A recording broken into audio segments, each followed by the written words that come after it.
नमस्कार, मैं हूं Navjot Randhawa. Good news today देख रहे हैं आप। शाम के 4 बज चुके हैं। वक्त है हमारे खास कार्यक्रम ये हुई ना बात का। महाकाल, नीलकंठ, आशुतोष, गंगाधर, गौरी शंकर, यूं तो शिव शंकर के कई नाम हैं और जितने पावन उनके नाम हैं उतने ही दिव्य महादेव के धाम भी हैं। और उन्हीं धामों में एक है उज्जैन, जिसे महाकाल की नगरी कहा जाता है। महाकाल उज्जैन के राजा और पालक दोनों हैं, क्योंकि हर उत्सव और पर्व की शुरुआत इन्हीं महाकाल के आंगन से होती है। और इन दिनों महाकाल के मंदिर में शिवरात्रि का उत्सव मनाया जा रहा है। महाशिवरात्रि से करीब 9 दिन पहले ये पर्व शुरू हो चुका है, जिसके तहत महाकाल अलग अलग रूपों में अपने भक्तों को दर्शन देते हैं।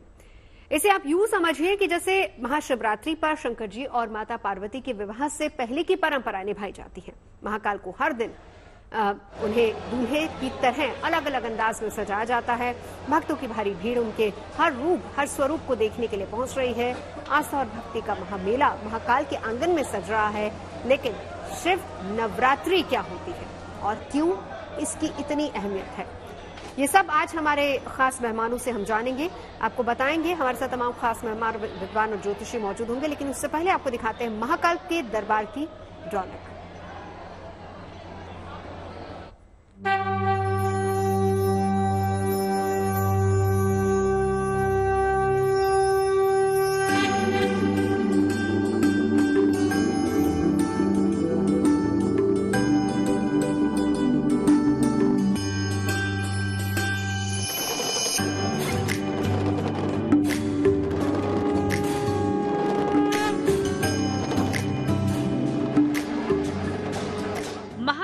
ये जयकारा उज्जैन की उस सनातन परंपरा का स्तुतिगान है, जिसकी गूंज सदियों से इस पावन भूमि पर सुनाई दे रही है।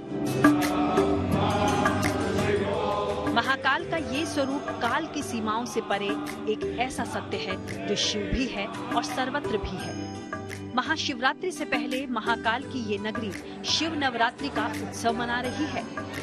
महाकाल के भक्त हर रोज महाकाल को नए श्रृंगार में देख रहे हैं और उनसे आशीर्वाद ले रहे हैं। भगवान महाकाल के तो दर्शन हमेशा से दिव्य और भक्तों के लिए हमेशा करुणामय रहे हैं। पर शिव नवरात्रि में अगर भक्त भगवान के दर्शन पूजन या स्मरण मात्र से भी भगवान को कई गुना, भक्तों को कई गुना फल प्राप्त होता है, ऐसी मान्यता है। पुराणों में भी उल्लेख है। तो भगवान महाकालेश्वर का सभी को आशीर्वाद प्राप्त हो भक्तों को। जय श्री महाकाल। महाशिवरात्रि से पहले उज्जैन का शिव उत्सव में रंग जाना सदियों पुरानी परंपरा रहा है। शिव नवरात्रि के इसी उत्साह से इन दिनों उज्जैन का ये विशाल धाम दमक रहा है। महाकालेश्वर ज्योतिर्लिंग मंदिर में महाकाल का नित्य नव्य और भव्य श्रृंगार किया जा रहा है। अद्भुत स्वरूप में महाकाल की सेवा की जा रही है और महाकाल से जन कल्याण का आशीर्वाद भी मांगा जा रहा है। लगातार 9 दिन तक 9 उत्सव के रूप में भगवान को उत्सव स्वरूप बनाया जाता है। यहाँ पर भगवान के जो अलग अलग मुखार बिंद है, उन मुखार बिंद का स्वरूप जो आप देखेंगे, जो सवारी में निकलते हैं, इनका अलग अलग स्वरूप में दर्शन कराया जाता है। महाशिवरात्रि से पहले महाकाल के अलग अलग श्रृंगार की कथा बड़ी अलौकिक है। कहते हैं कि इस दौरान महाकाल का हर श्रृंगार न केवल अनूठा होता है, बल्कि उसके पीछे की दिव्यता भी देखते बनती है। शिव नवरात्रि के पहले दिन महाकाल को चंदन लगाया जाता है और उन्हें हल्दी का लेप लगता है। दूसरा दिन महाकाल के शेषनाग का श्रृंगार होता है।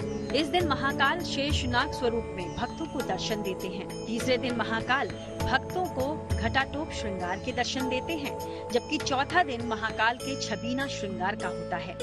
शिव नवरात्र के 5वें दिन महाकाल होलकर परंपरा से श्रृंगार करते हैं, तो वहीं छठे दिन महाकाल मन महेश श्रृंगार में नजर आते हैं। 7वें दिन महाकाल को माता पार्वती की तरह सजाया जाता है, तो 8वां दिन महाकाल के तांडव श्रृंगार का रहता है। शिव नवरात्रि का 9वां दिन बेहद खास होता है। इस दिन महाकाल को दूल्हे की तरह सजाया जाता है और धूमधाम के साथ महाकाल का शुभ विवाह होता है। बिना दर्शन के बाद भगवान का होलकर का मुगाटा जो उनके होलकर घराने से दिया था, उसको धारण करा के वस्त्र इत्यादि पुनः वैसे ही धारण किए कराए जाएंगे। इसके पश्चात भगवान के जो मन महेश है, मन महेश की झांकी होगी और फिर उमा महेश। तो उमा महेश एकादशी का दर्शन है। उमा महेश भगवान पार्वती और शिव दोनों ही एक साथ विराजित रहेंगे। और जो द्वादशी प्रदोष पर्व होता है उसमें है तो भगवान का शिव तांडव का दृश्य होता है, उसकी प्रतिमा भगवान पर लगाई जाए। नवरात्रि के 8 दिन इस प्रकार से श्रृंगार है और 9 दिन का जो शिवरात्रि पर्व जो आएगा 8 तारीख 8 मार्च को, उस दिन भगवान निराकार रहेंगे। सुबह से लेकर भस्म आरती से लेकर तो रात्रि तक भगवान को जल धारा अर्पित होती रहेगी, दुग्ध धारा अर्पित होगी, दर्शन होंगे और निराकार स्वरूप में ही भगवान दर्शन देते हैं। उसके पश्चात रात्रि में जो महापूजा है वो महापूजा होगी। महापूजा के बाद शेरा दर्शन। महाशिवरात्रि के दिन महाकाल को दूल्हे के रूप में सजाया जाएगा और इसी के साथ उज्जैन कालखंड के उस समय का साक्षी बनेगा जब वैरागी शिव की बारात धूमधाम के साथ निकली थी। ये बारात अनोखी इसलिए थी कि इसमें देवता भी थे और असुर भी। इस बारात में यक्ष भी पहुंचे थे तो किन्नर और गंधर्व की भी उपस्थिति थी। कथा है कि कई वर्षों तक बड़े ही कठिन तपस्या के बाद पार्वती ने शिव को वर के रूप में पाया था। एक बार फिर महाकाल की नगरी शिव विवाह के उत्सव के उल्लास में नजर आ रही है। महाकाल का अलग अलग श्रृंगार भक्त की अनूठी परंपरा का संदेश दे रहा है। वो शिव जिनके डमरू को सृष्टि में ध्वनि के शंखनाद का प्रतीक माना गया है, जिन शंकर के माथे का त्रिपुंड 3 लोक का प्रतीक माना गया है, उन शिव के शक्ति स्वरूप का ये श्रृंगार अद्भुत है और अलौकिक भी। उज्जैन से संदीप कुलश्रेष्ठ के साथ bureau report, good news today.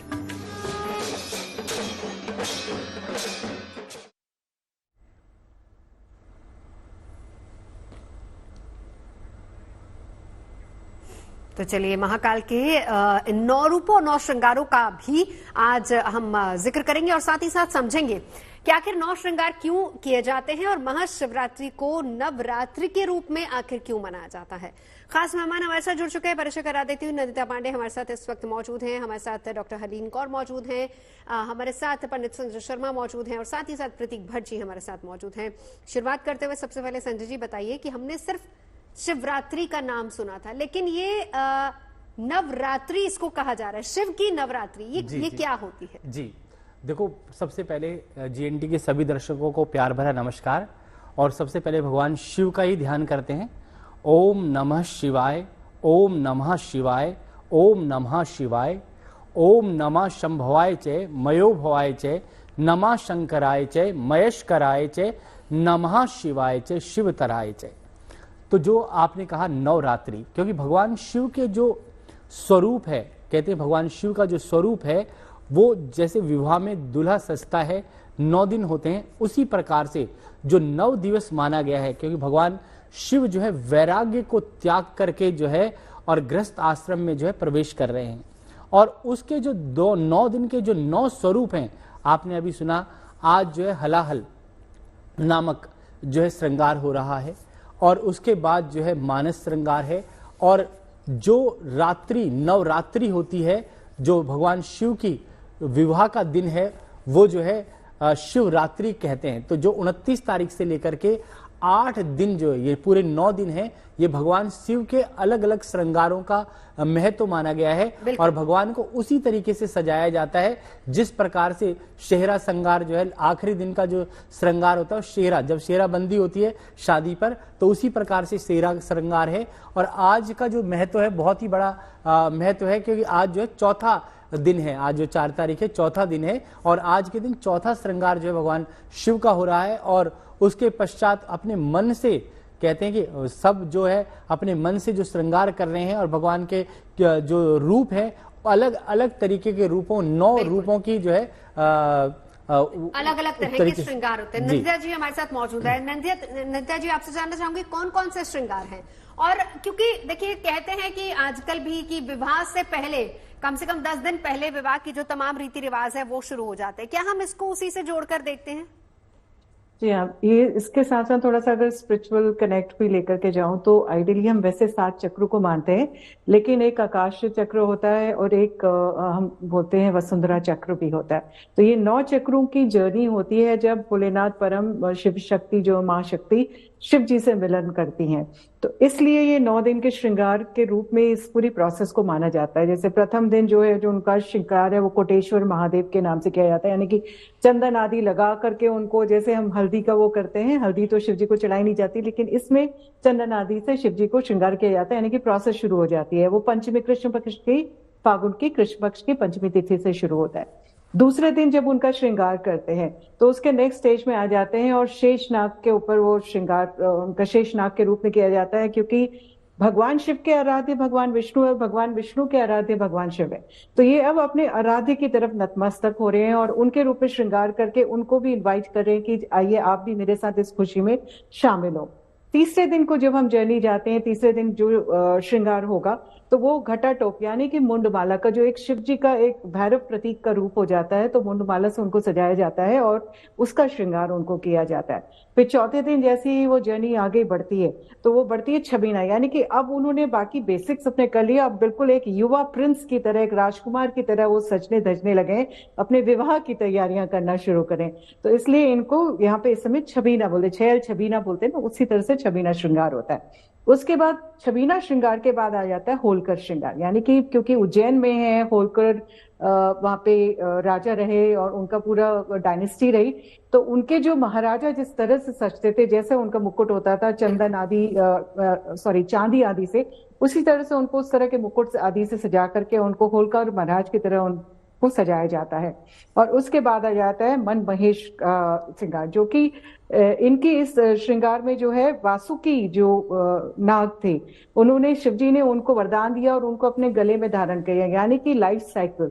Snake का क्या होता है, स्नेक एंड टेल, वो जो है रीजनरेशन का फॉर्म होता है। तो यहाँ पे शिव जी अगर संहारक है तो यहीं पे कहीं ना कहीं उत्पत्ति के भी कारक यहाँ पे बन रहे हैं, क्योंकि उनका विवाह होने जा रहा है, तो इसलिए मनमोहक श्रृंगार होता है। और उसके पश्चात जब जाते हैं उमा महेश, यानी कि अब वो शक्ति की एनर्जीज ऊपर आगे बढ़ते हुए आगे आगे चक्र की तरफ बढ़ी है, और उमा महेश यानी कि शिव शक्ति का प्रतीकात्मक श्रृंगार होता है, जहाँ पे पार्वती माँ प्रथम बार में प्रकट होती हैं। और उसके पश्चात जो होता है शिव तांडव का श्रृंगार होता है, जहाँ पे उनके तांडव स्वरूप को भी रिस्पेक्ट दी जाती है। और अंत में उनका जो श्रृंगार होता है वो तो बिल्कुल सेहराबंदी श्रृंगार बोलते हैं, जिसमें कि उनको उनके सेहरा बांधा जाता है, सप्त ध्यान का मुकुट उनको चढ़ाया जाता है, सुबह से भस्म आरती वगैरह होती है, और अंत में रात्रि के समय में उनका जो है उनका सेहरा बांधा जाता है, काफी सारे फूलों से दूल्हे की तरह सजाया जाता है। प्रतीक जी भी हमारे साथ मौजूद है। ये तो बहुत अच्छे से हमें नंदिता जी ने समझा दिया है कि किस तरीके से अलग अलग दिन अलग अलग तरह के विशेष श्रृंगार होते हैं।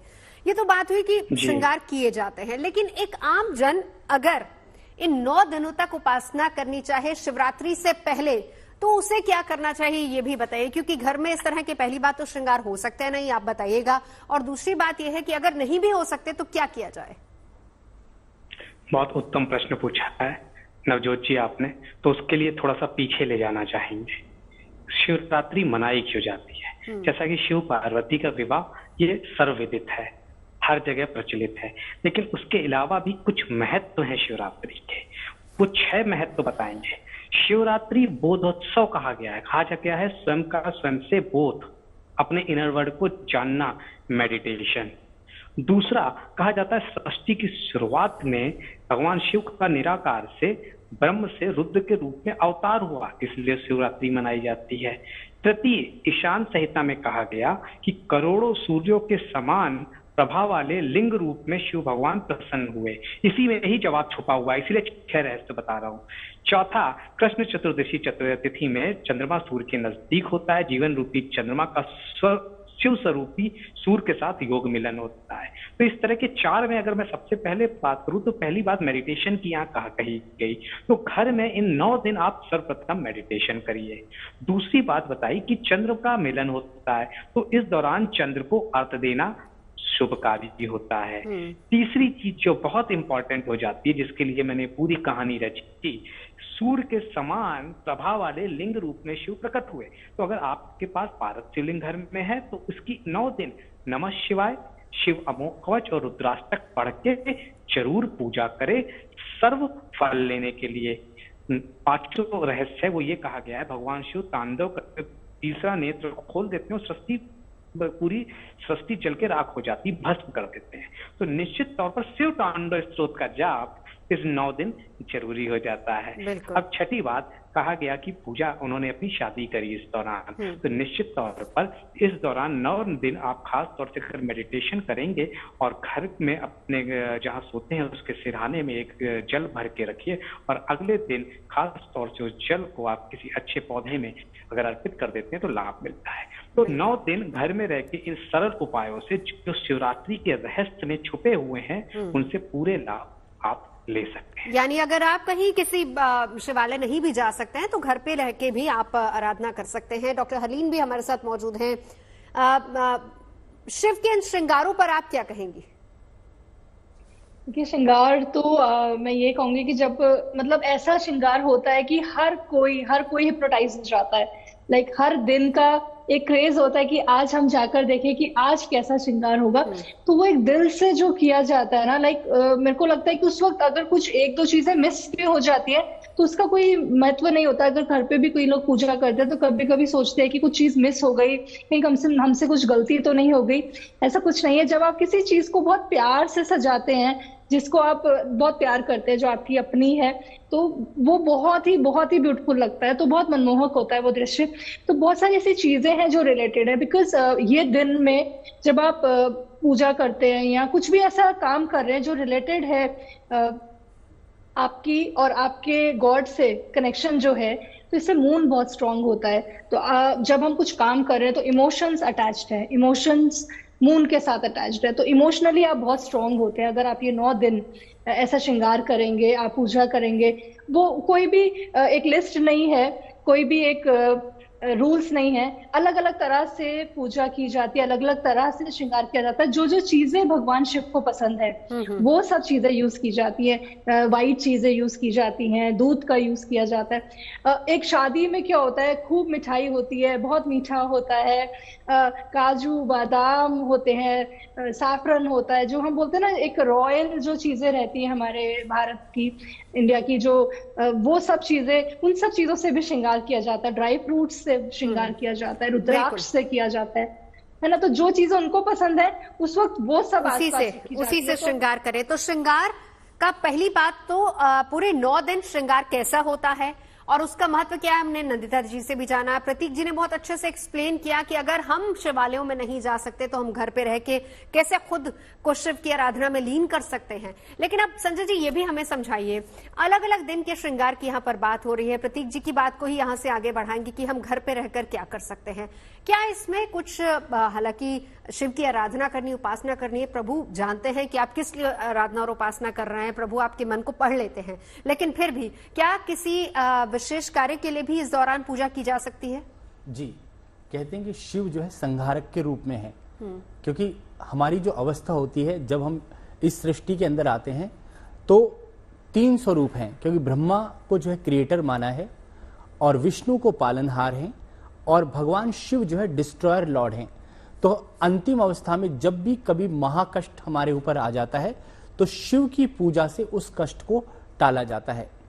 और जो उनका श्रृंगार की अभी हमने बात करी, जो 8वां श्रृंगार है वो शिव तांडव श्रृंगार है। और शिव के तांडव स्वरूप की अगर पूजा की जाए और दीर्घ स्वर में की जाए इस प्रकार से, जटाटवी गलत जल प्रवाह पावित स्थले गलेवलम विलंबिताम भुजंग तुंग मालिकाम डमट डमट डमट डमन निनाद वर डमरवयम चकार चंड तांडवम तनोतुना शिवा शिवम। अगर इस प्रकार से दीर्घ स्वर में भगवान शिव की उपासना की जाए, भगवान के मंत्रों का जाप किया जाए, और ये जो 9 के 9 दिन हैं इनमें भगवान को कहते हैं, भगवान जो है वस्त्र जो है क्या है, वाघांबर पहनते हैं भगवान शिव जो हैं। और आप देखें कि ये जो स्वरूप माने गए हैं, 9 के 9 स्वरूप भगवान को अलग अलग तरीके से प्रदर्शित कर रहे हैं। तो भगवान का जो स्वरूप है, उनके हाथ मस्तक पर जो है चंद्रमा विराजमान है, जिसको हम द्वेंदु चंद्रमा कहते हैं, जिसको दोज का चंद्रमा कहा जाता है। त्रिशूल जो है, जो तीनों शक्तियां, दैहिक दैविक भौतिक, सभी शक्तियों को जो है एक साथ एकाग्रित करता है। उसी प्रकार से भगवान के गले में शेष नाग है और उनके हाथों में कमंडल है। पर आज क्या है, वैराग्य को त्याग करके और ग्रस्त जीवन में जब भी भगवान शिव जा रहे हैं और भगवान शिव का शक्ति से मिलन का जो दिन है उसको हम शिवरात्रि कहते हैं। और इसमें शिव मंत्रों की उपासना, रुद्राष्टध्यायी का पाठ और दीर्घ स्वर में, जितने दीर्घ स्वर में हम करेंगे, जो भी सिद्धि हम प्राप्त करना चाहते हैं जीवन के अंदर, जो भी हमारे जीवन में रुकावटें आ रही हैं, क्योंकि भगवान शिव सब कुछ जानते हैं, सब हर लेते हैं, क्योंकि भोले भंडारी हैं और सबसे शीघ्र जो है भगवान शिव ही प्रसन्न होने वाले हैं। और कहते हैं रावण को भी उन्होंने वरदान दे दिया था, तो कहे कि अमर होने का। तो आप भगवान शिव की जितनी उपासना करते हैं, भगवान शिव जो है सबसे जल्दी प्रसन्न होते हैं। बिल्कुल। नंदिता जी हमारे साथ है। नंदिता जी, आपने बहुत अच्छे से समझाया कि अलग अलग दिन किस तरह के श्रृंगार होते हैं, लेकिन ये बताइए कि किसी विशेष मनोकामना के लिए, और सबसे बड़ी मनोकामना तो देखिए शिव और पार्वती का विवाह हो जा रहा है, होता है इस दिन, और ये कहा जाता है कि अगर पति पत्नी को सुखद जीवन के लिए अगर कामना मांगनी हो तो ये बहुत उत्तम होता है। लेकिन इसके अलावा कौन सी मनोकामना के लिए क्या करना चाहिए? बहुत ही उत्तम प्रश्न पूछा। और ये जो शिवरात्रि के 9 डेज होते हैं, इतने सुंदर समय होता है, और ये जो एक क्रेसेंडो बढ़ता जाता है महाशिवरात्रि के दिन के, आप जिस भी दिन पॉसिबल हो आप अभिषेक करें। और अगर आप जैसे शिव जी जा रहे हैं विवाह करने के लिए, तो आपका अगर जीवन है और आपके जीवन में आपको सुख और शांति चाहिए, तो सुख शांति के लिए आपने जल से अभिषेक करना चाहिए शिव जी को। तो डिफरेंट अभिषेक है, आप उनको करें तो आपको उसी तरह की आपकी मनोकामनाओं की। बिल्कुल, आप बता सकते हैं किस तरह के अभिषेक होने चाहिए? जी जी, जल से अगर आप अभिषेक करते हैं तो आपको सुख और शांति मिलती है। वहीं आप दूध से अगर अभिषेक करते हैं तो आपको संतान प्राप्ति के लिए या अच्छी संतान के लिए भी एक अच्छे शुभ संयोग बनने शुरू हो जाते हैं यहीं पे। और उसी के साथ साथ फिर आप करते हैं, अगर आपको विद्या संतान हो गई तो विद्या संतान की अच्छी हो तो दूध में थोड़ा सा मिश्री मिला लें, खांड और दूध का मिश्रण से अगर शिव जी को अभिषेक करेंगे तो घर पे बुद्धि और माता सरस्वती का आगमन होता है और अच्छी विद्या बच्चे अर्जित करते हैं, आप खुद भी अर्जित करते हैं। और वहीं पे उसके प्रोसेस में अगर हम आगे बढ़ने चाहें तो अगर आपको लक्ष्मी की प्राप्ति चाहिए, घर में भौतिक सुख चाहिए, तो आपने गन्ने के रस से अभिषेक करना चाहिए।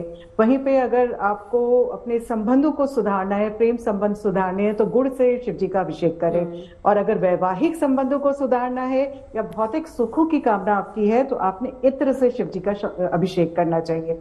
वहीं मोक्ष की प्राप्ति, अर्थ धर्म काम मोक्ष की प्राप्ति करने समय स्पिरिचुअल होना चाहते हैं तो आप या तो फिर किसी तीर्थ स्थान पे जाके शिवालय पे जल चढ़ाएं या फिर गंगा जल से शिव जी का घर पे रह के अभिषेक करेंगे तो आपको उसकी भी प्राप्ति होगी।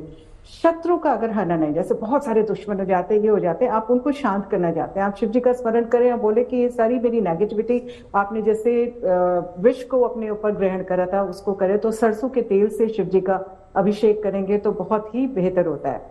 सभी तरह की मनोकामनाओं की पूर्ति आपको करनी है, घर पे सुख समृद्धि लेके आनी है तो पंचामृत से आप शिव जी का अभिषेक करें, वो भी बहुत शुभ रहता है। तो इस तरह के डिफरेंट होते हैं। आपके केसर युक्त चंदन से भी या सफेद चंदन से अगर शिव जी का अभिषेक करते हैं तो आपकी सभी मनोकामनाओं की पूर्ति भी इससे होती है। बिल्कुल, चलिए बहुत अच्छे तरीके से आपने बताया। प्रतीक जी, आपके पास आना चाहूंगी। तो बात हुई अलग अलग मनोकामनाओं के लिए कैसे भगवान का अभिषेक करें, लेकिन अब साथ ही साथ क्या इस दिन किसी दान का भी महत्व होता है? शुक्रवार के दिन शिवरात्रि पड़ रही है, क्या बताएंगे? निश्चित तौर पर दान का महत्व हिंदू शास्त्र में बहुत ऊपर रखा गया है।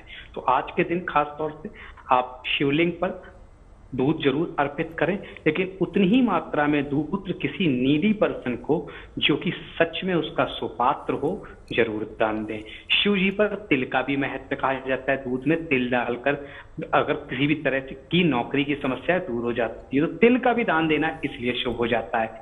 गन्ने का रस का दान दें अगर आप बीमार हैं। उसी के साथ साथ सफेद चीजों का दान तो सर्वोत्तम है, वो हर बार हम बताते हैं, जैसे कि चावल का 1.25 किलो की मात्रा में, दूध का दान, दही का दान कर सकते हैं, मिश्री का दान कर सकते हैं। और शुक्रवार का दिन है तो इसलिए शहद का भी दान जरूरी रहेगा और शिवलिंग पर दूध में शहद मिलाकर भी अर्पित करें। और उसी के साथ साथ 5 साल से छोटी कन्या को जरूर आज के दिन अगर आप शहद कुछ मीठा भोग लगाते हैं, पीले वस्त्र या लाल वस्त्र दान करते हैं, बहुत शुभ रहेगा। तो दान का महत्व हमेशा ही रहेगा। और वैसे भी अभी अब धीरे धीरे गर्मी शुरू हो रही है तो ऐसे में आप छाता दान कर सकते हैं। छाता दान करने से भी लाभ होगा। छाता के साथ साथ खास तौर से किसी गरीब अपाहिज व्यक्ति को पहनने की चीजें, चाहे वो कपड़े हों चाहे जूते चप्पल हों, निश्चित तौर पर शनि देव से महाराज से भी राहत मिलेगी।